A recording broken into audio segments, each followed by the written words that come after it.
A segunda carta de Paulo aos Coríntios não é só uma continuação da primeira. É uma carta muito mais emocional, quase um desabafo. Se a primeira carta foi um puxão de orelha, essa aqui tem um tom mais íntimo, mais pessoal. Dá para sentir que Paulo está exausto, que passou por provações pesadas, mas que, mesmo assim, não perdeu a fé. Logo de cara, ele fala sobre sofrimento. E não de forma teórica, Paulo escreve como alguém que sentiu na pele. Ele foi perseguido, apedrejado, preso. Já enfrentou tempestades, traições, fome. Mas em vez de reclamar, ele diz algo surpreendente. O sofrimento nos ensina a confiar em Deus. Parece contraditório, mas faz sentido.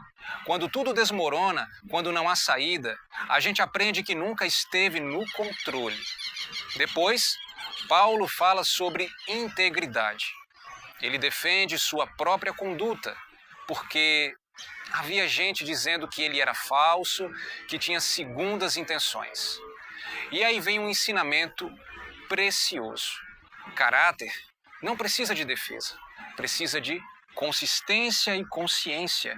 Quem é verdadeiro não precisa provar nada para ninguém, apenas viver de forma coerente. Outro ponto forte da carta é quando ele fala sobre generosidade. Ele elogia os cristãos da Macedônia que ajudavam financeiramente os irmãos, mesmo estando em dificuldade. E aí ele solta uma frase que todo mundo já ouviu: Deus ama quem dá com alegria. Mas a grande lição aqui não é sobre dinheiro, e sim sobre atitude. A forma como a gente lida com o que tem revela quem a gente realmente é. E quando ele fala sobre fraqueza, quando Paulo fala sobre fraqueza, esse talvez seja um dos trechos mais impactantes da sua carta. Paulo tinha um espinho na carne, algo que o incomodava profundamente. Ele pediu para Deus tirar, mas a resposta foi: minha graça te basta, porque o meu poder se aperfeiçoa na fraqueza.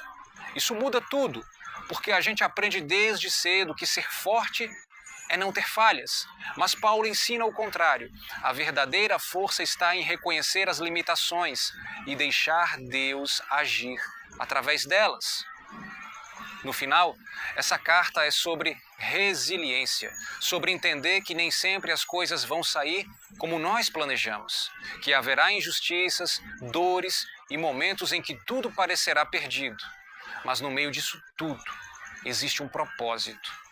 E a grande pergunta que essa carta deixa é: você tem confiado na sua própria força ou na força que vem de Deus? Porque se depender só de você, uma hora o cansaço vai chegar. Mas se aprender a confiar, vai descobrir que, mesmo nos momentos mais difíceis, há um caminho.